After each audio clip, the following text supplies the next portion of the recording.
Subscribe to Feminism in India for your dose of intersectional feminist content, and make sure to hit the bell icon to get all the latest updates.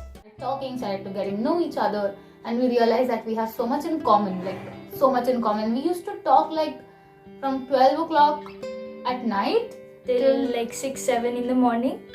Whereas we should have wished each other good night, we used to wish each other good morning. Yeah. Hence, this was our an arranged intercaste marriage.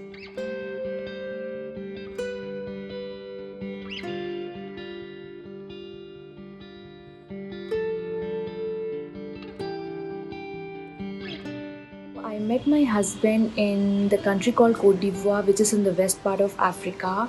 So I went there to deliver a project for about 6 months. I was deployed there on site to deliver a project, and it is there where I very first saw him.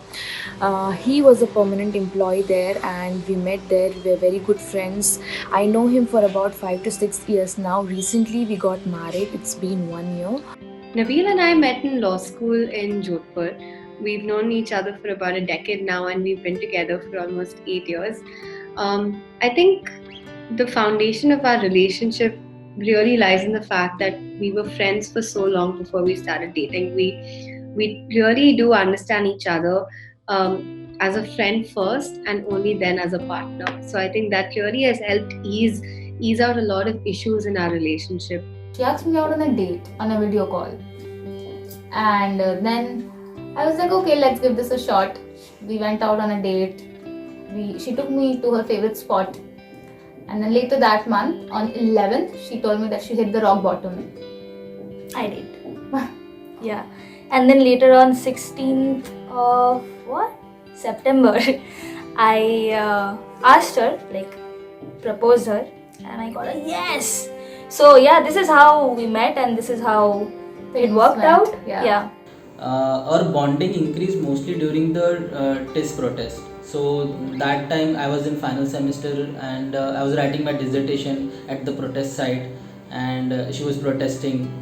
And during that we time, both were actively participating in the protests, and there was some kind of segregation between the SCs and OBCs within the protest, and we were very worried about it. And then we come from he comes from an OBC background, and I come from a scheduled caste background, and then we were discussing about how come we can be separated, we should be united, and we should fight together.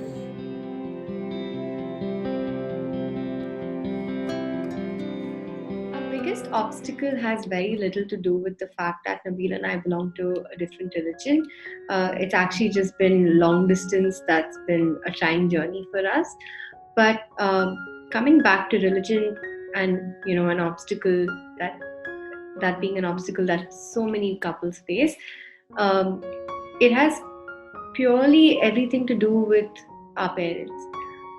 For people who belong to a completely different generation, who've been able to evolve beyond the shackles of faith truly, and accept both Nabeel and I for who we are and love us for who we are, I think that itself is incredible and has made our journey so smooth. To talk about the age, so I mean we had certain obstacles regarding this, because I am 5 years elder to her, and there were people who used to call us names about this whole age gap. But we personally think that it is our own life choice that who we want to be with, and I don't think it is some third person should intervene about our life choices on whatever we opt for.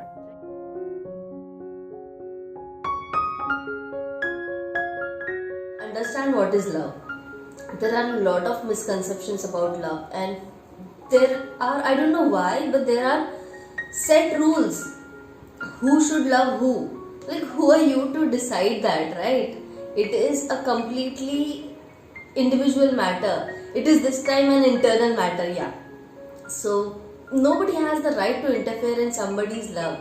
It's my choice to love a person of my choice regardless of its gender, caste, creed, religion, skin tone, or whatever it is for that matter. I think we need to support and we need to respect the decision of an adult, especially in terms of marriage. If he or she wants to spend their entire life with someone, we really need to support it, because at the end of the time, it is the person who will spend all the life, her happiness or his happiness or sadness, everything.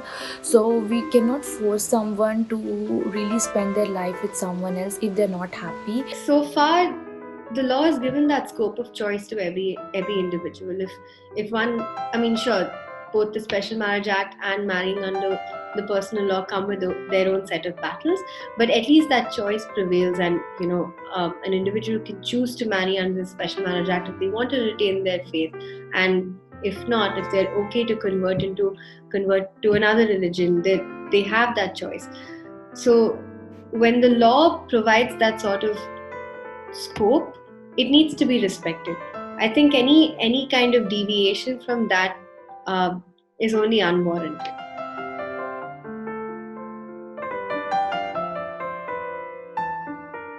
Message to the couple who has this dare of getting married or loving each other despite of being in different religion, different culture, different country, different continent, different language.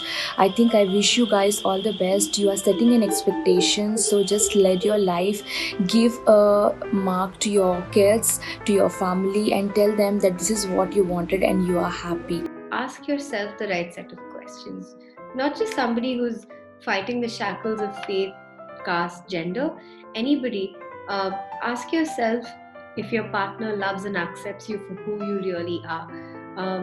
Do you feel respected? Do you have the support of your partner? Are you someone who is he or she someone that you can lean on? Do you have a strong foundation together? These are the more important questions you need to ask yourself, because once you do that, and once you find strength in these answers, I think the rest falls in place, and you find the strength from each other to fight out whatever these shackles of faith and religion and caste and gender are. Try to help others also. That is very important, because there are a lot of people, a lot of couples who don't know how to deal with it and they need help. So just, if someone approach you or you find someone like this, just help them out. One more thing I would like to add on here is talking about intercaste marriages, and it is expected that when you mingle or when you get into relationship intercaste, and somehow we can expect that caste system will break down if everybody gets married, like regardless of caste and all. But I feel that along with caste, patriarchy must be abolished as well, because if a girl from a certain caste getting married to a boy from a certain caste, and if patriarchy is still there, so she is just giving up her own identity, caste, religion, and she's following his. So how can this dilute caste system, right? We are the captains of our own ship, and we sustain the right to travel on our own routes whichever way we want to. There are millions of people who are like us, who dare to love with azadi in their souls. To the ones who aren't yet comfortable coming out to their people, take your time, because there's no hurry. Feel comfortable, talk to people from the community, and then when you are ready for it, take a decision. If you see the world or society, it isn't just black and blue, it is as beautiful as a rainbow.